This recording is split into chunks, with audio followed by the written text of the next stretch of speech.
Hello, dear students. Good afternoon to all of you. Thought of the class. Only then will you enjoy real success when you come out of the crowd of failure. It means आप वास्तव में सफलता तभी enjoy कर सकते हैं जबकि आप फेल होने वाले लोगों की भीड़ में से निकल कर आए हों। यानी कि आप वहाँ से बिलोंग करते हों जहाँ लोग अक्सर फेल हो जाते हैं या फिर ज़्यादातर लोग फेल हो जाते हैं, तभी आपको सफलता का एहसास होगा। यानी कि तभी आप वास्तव में सफलता को एंजॉय कर पाएंगे कि वास्तव में मैं सफल हुआ हूँ। आज की हमारी क्लास का मोटो है, ज़िंदगी में हर चीज़ की कोई ना कोई वजह होती है, यानी कि अवश्य होती है ना।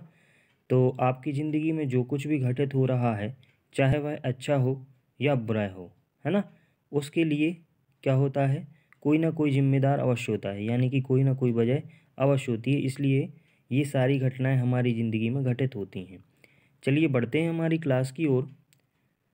हम डिस्कस करने वाले हैं WH वर्ड से स्टार्ट होने वाले कंजंक्शंस के लिए, जिसमें मैंने सबसे पहले लिया है व्हाट, जिसका सेंस की अगर हम बात करें तो निकल कर आता है आपका जो, है ना।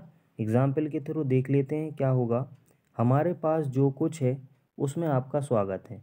कहते हैं कि मेरे पास जो कुछ भी है वह आपका ही है, एक प्रकार से ऐसा सेंटेंस बोला जाता है ना। तो उसके लिए हम इंग्लिश में कैसे बोलेंगे, you are welcome to what we have, है ना। यहाँ पे जो दिख रहा है आपको जो, उसके लिए हमने इंग्लिश कन्वर्ट करने के लिए क्या लगा दिया है, व्हाट, मतलब क्वेश्चन वर्ड व्हाट का यूज किया है। यहाँ इसका सेंस क्या नहीं निकलेगा, क्या निकलेगा यहाँ पे, तो फिर जो, ठीक है। फिर नेक्स्ट देखते हैं। नेक्स्ट है हमारा वेयर, जिसका सेंस निकल कर आता है क्या, कहाँ, लेकिन यहाँ हमें क्या सेंस निकलेगा, जहाँ। तो एग्जाम्पल के थ्रू देखते हैं, यह वही होगा जहाँ यह होगा, this is where it will happen. मतलब कि कहते हैं कि ये कोई भी काम हो रहा है, या फिर हम कहते हैं ना कि ये जो किताब है या ये जो टेबल है वहीं होगी जहाँ आप पढ़ेंगे, इस टाइप से बोलते हैं ना। तो ये उसी प्रकार का सेंस हमें दे रहा है। फिर नेक्स्ट है हमारा होम, जिसका सेंस होता है जिसे। यह एक बहादुर आदमी का काम है जिसमें कोई कपट नहीं था। It is the work of a brave man surely in whom there was no glee। ठीक है। फिर नेक्स्ट है हमारा हु, जिसका सेंस निकलेगा जो। इसका यूज हम सजीव के लिए करते हैं, यानी कि लिविंग बीइंग्स के लिए होता है। एग्जाम्पल की यदि बात करें तो निकल कर आता है, जो लड़का उसके पास बैठा था वह उसका बेटा था।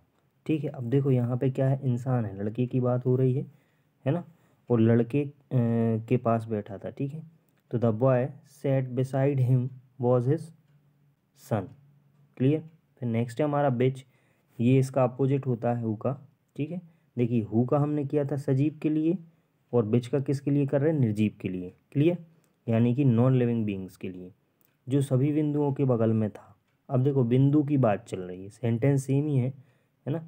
यहाँ पे हमने क्या कहा था, लड़का, लड़के की बात की थी, यहाँ पे किसकी बात कर रहे हैं, बिंदु यानी कि पॉइंट की बात कर रहे हैं। तो all of which was beside the point.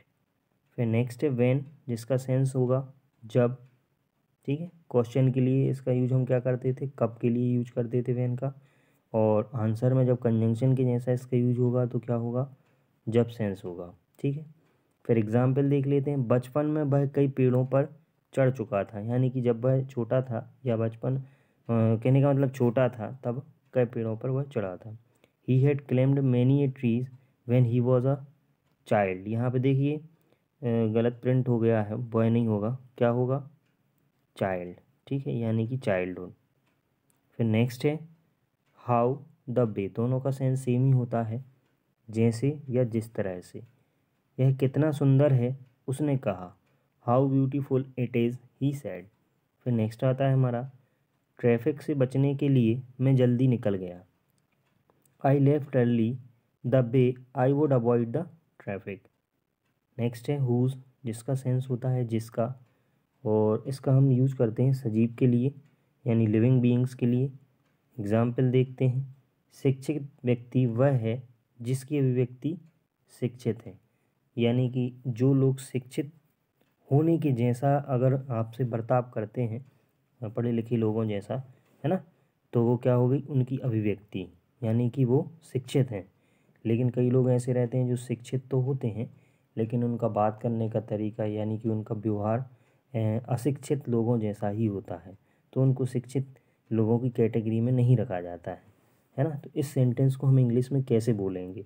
The educated man is the man whose expression is educated, है ना, जिसकी बात करने का तरीका पढ़े लिखे लोगों जैसा हो।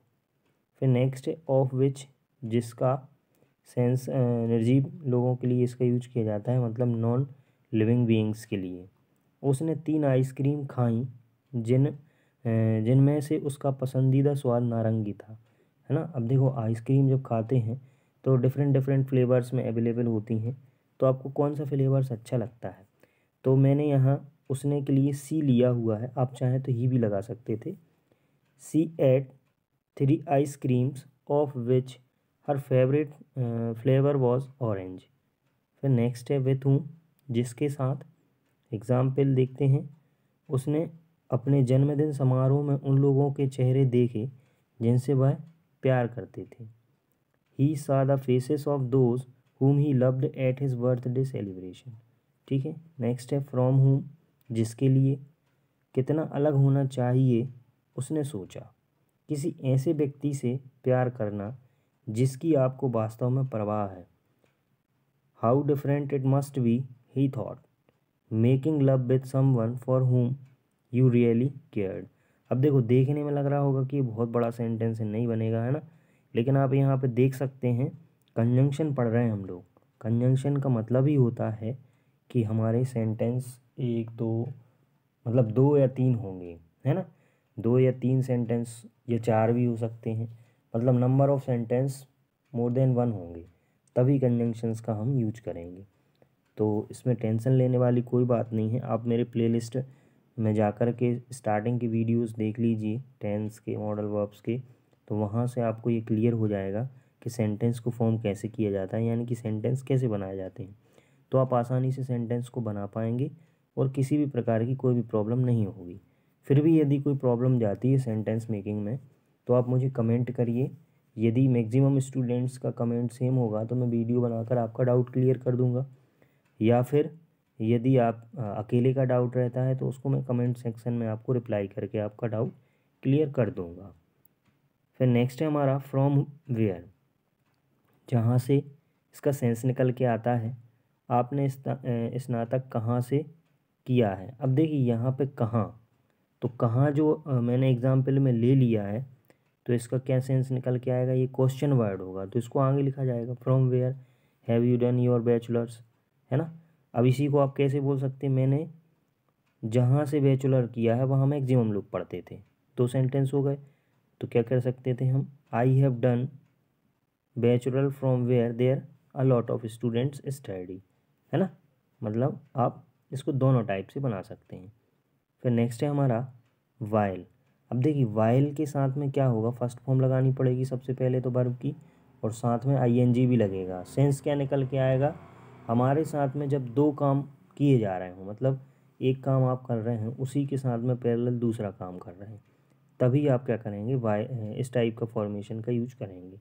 जैसे आपने झंडों को देखते हुए, मतलब बहुत सारे फ्लैग्स थे उनको देखते हुए, सॉरी झुंडों को, झुंड मतलब लोगों का या जानवरों का, किसी का भी झुंड हो सकता है, उन्होंने अपना अधिकांश समय पढ़ने में बिताया। While watching his flocks he spend much of his time in reading. फिर नेक्स्ट है वेयर एज और वाइल। ज़्यादातर जब हम कंपैरिजन करते हैं, है ना, 2 लोगों के बीच की तुलना की जाती है, तब जाके हम इन दोनों वर्ड में से किसी भी वर्ड का यूज करते हैं। तो जबकि जीवन है तो खुशी है, अब देखो जीवन और खुशी की बात की जा रही ना, तो यहाँ पे ये यूज़ हो जाएगा। While there is life there is happiness. फिर नेक्स्ट है दैट्स वॉट, यही तो, वही तो, यही बात तो, वही बात तो, ये सब सेंस निकल के आते हैं दैट्स वॉट के, है ना। जब हम किसी मुद्दे की बात की कर रहे हों तब इसका यूज करना है हमें। एग्जाम्पल देखते हैं, यह वह नहीं था जो मैं था, that's not what I was, कहते हैं ना तुम बदल गए हो, है ना, तो वहाँ पर ये सेंटेंस यूज किया जाएगा। फिर नेक्स्ट है दैट्स वेयर, यही तो, वही तो, इसी जगह तो, उसी जगह तो, है ना, किसी जगह की बात की जा रही है, मतलब हम प्लेस की बात कर रहे हो। वही मैं असफल रहा, दैट्स वेयर आई फेल्ड। कई बार क्या बोला जाता है कि अरे यार ये ऐसा नहीं था, है ना, या फिर इसकी वजह से मैं असफल हो गया, या मुझे इसलिए सफलता नहीं मिली, इस टाइप से सेंटेंस बोलते हैं ना। तो ये वही सेंस निकलता है हमारा इस सेंटेंस से, ठीक है। फिर नेक्स्ट हमारा दैट्स वाई, इसलिए तभी तो, किसी कारण की बात हो रही हो, है ना, तो हम इसका यूज कर लेंगे, इसलिए नीरज सर, है ना, ये नीरज साहब, दैट्स वाई नीरज सर। फिर नेक्स्ट है दैट्स व्हेन, उसी समय तो, तभी तो, किसी समय की बात कर रहे हो हम, तब इसका हम यूज करेंगे, ठीक है। तो एग्जाम्पल देख लेते हैं। तभी सर पढ़ाते हैं, है ना, ऐसा बोला जाएगा क्यों पढ़ाते सर, तभी तो सर पढ़ाते हैं, है ना, इस टाइप से बोलते हैं ना, दैट्स व्हेन सर टीचेस। फिर नेक्स्ट है हमारा दैट्स हु या दैट्स हुम, सेंस सेम ही निकलेगा दोनों का, उसी को। अब हम यहाँ पे क्या, किसी सजीव की बात कर रहे हैं, मतलब लिविंग बीइंग्स की बात कर रहे हैं। वह फूल है जो मुझे पसंद है, दैट्स द फ्लावर हुम आई लाइक, ठीक है। नेक्स्ट है वीदर और, चाहे या फिर की या। अब इन दो में से, कोई भी आपको सेंस देखने को मिल जाएगा, तो हमें वीदर और का यूज़ करना पड़ेगा। देख लेते हैं। पता नहीं वो मुझे पहचान पाएगी या नहीं, I don't know whether she will recognise me or not. अब देखिए यहाँ पे आप देख रहे हो कि जो सेंटेंस मैं लेता हूँ वो मैक्सिमम सेंटेंस आपके ऐसे होते हैं जो हमारी डेली लाइफ से रिलेटेड होते हैं, है ना। तो आपको इनकी प्रैक्टिस बहुत अच्छी से करनी है। आप बार बार इन सेंटेंसेस को पढ़िए और प्रैक्टिस में लाइए, ताकि ये आपके अच्छे से क्लियर हो सकें। फिर नेक्स्ट है हमारा सो, जिसका सेंस होता है वो भी, और अगर इसी में हम दैट लगा दें, मतलब कि सो दैट बना दें, तो इसका सेंस निकल कर आता है ताकि। अब देखिए यदि आप भूल जाते हैं तो कई चीज़ों को ट्रिक्स के माध्यम से भी मीनिंग यूज़ की जा सकती है ना। जैसे मैंने जब स्टार्टिंग में याद किया था तब कैसे किया था, जैसे सो दैट, तो एक गाना है आपका, ताकि ओ ताकि रे, है ना। तो इस टाइप से आप बोल सकते हो so that oh so that oh so that oh so that, इस टाइप से, है ना, बना सकते हैं। कि ये गाना है ना, ताकि ओ ताकि, हिम्मत वाला मूवी का। एग्जाम्पल देख लेते हैं। आपको जैकेट पहननी चाहिए ताकि आपको सर्दी ना लगे, you should bear a jacket so you don't catch a cold. Clear. फिर नेक्स्ट एग्जाम्पल है हमारा, मैंने नीरज कुर्मी सर के चैनल को सब्सक्राइब किया है ताकि मुझे नोटिफिकेशन मिल सके, या फिर बोल सकते ताकि मैं इंग्लिश सीख सकूं। I have subscribe Neeraj Kurmi sir's channel so that I got notification, या फिर यहाँ पे हम बोलेंगे क्या, so that I can learn English. Clear. अभी तक देखिए मैंने आपको जितना भी पढ़ाया है उससे आपको एक बात तो क्लियर हो गई होगी कि यदि मैं थोड़ा सा कॉन्सेंट्रेट होकर मेरे स्टार्टिंग की वीडियोस को आप देख लेते हैं और सेंटेंस की क्या कर लेते हैं, प्रैक्टिस कर लेते हैं, तो डेफिनेटली आप सेंटेंस को बना पाएंगे। और एक बार आपको सेंटेंस बनाना आ गया, फिर मिरर प्रैक्टिस के थ्रू आप क्या कर सकते हैं, उसको बहुत अच्छे से एक्सप्लेन भी कर सकते हैं, यानी कि बोल सकते हैं, है ना। अब देखिए हो क्या रहा होगा, आपको प्रॉब्लम ये जा रही होगी सर मुझे सेंटेंस बनाना तो आने लगा है, आपकी वीडियो से काफ़ी मदद मिलती है और मैं सेंटेंस इजीली मेक कर लेता हूँ, यानी कि बना लेता हूँ। लेकिन प्रॉब्लम कहाँ आती है, कन्वर्सेशन में। अब बात नहीं कर पा रहे होंगे आप इंग्लिश में, तो उसके लिए आपको क्या करना है, मेरा वीडियो कम से कम आपके एक ऐसे फ्रेंड के साथ शेयर कीजिए जो एक्चुअल में मेरी वीडियो से पढ़े, और फिर उसी स्टूडेंट के साथ में, यानी कि उसी आपके फ्रेंड के साथ में आप डिस्कस कीजिए, इंग्लिश में कन्वर्सेशन करिए। जब आप उससे कन्वर्सेशन करेंगे, है ना, तो क्या होगा, आपका जो फ्रेंड है उसका और आपका दोनों का कन्वर्सेशन भी डेवलप होगा, यानी कि इंग्लिश में आप बात कर पाएंगे, है ना, और दोनों की इंग्लिश इम्प्रूव होगी। ये क्या होता है, जितना ज़्यादा आप पढ़ेंगे, जितना ज़्यादा आपस में बात करेंगे, उतनी अच्छी इंग्लिश आपकी हो जाएगी। एक काम और आप साथ साथ करिएगा कि जितना आपने अभी तक पढ़ा है ना, उसको प्रैक्टिस करनी है, क्योंकि प्रैक्टिस नहीं करेंगे तो आप सब भूल जाएंगे। प्रैक्टिस कैसे होगी, कन्वर्सेशन से, पहला तरीका तो यही है।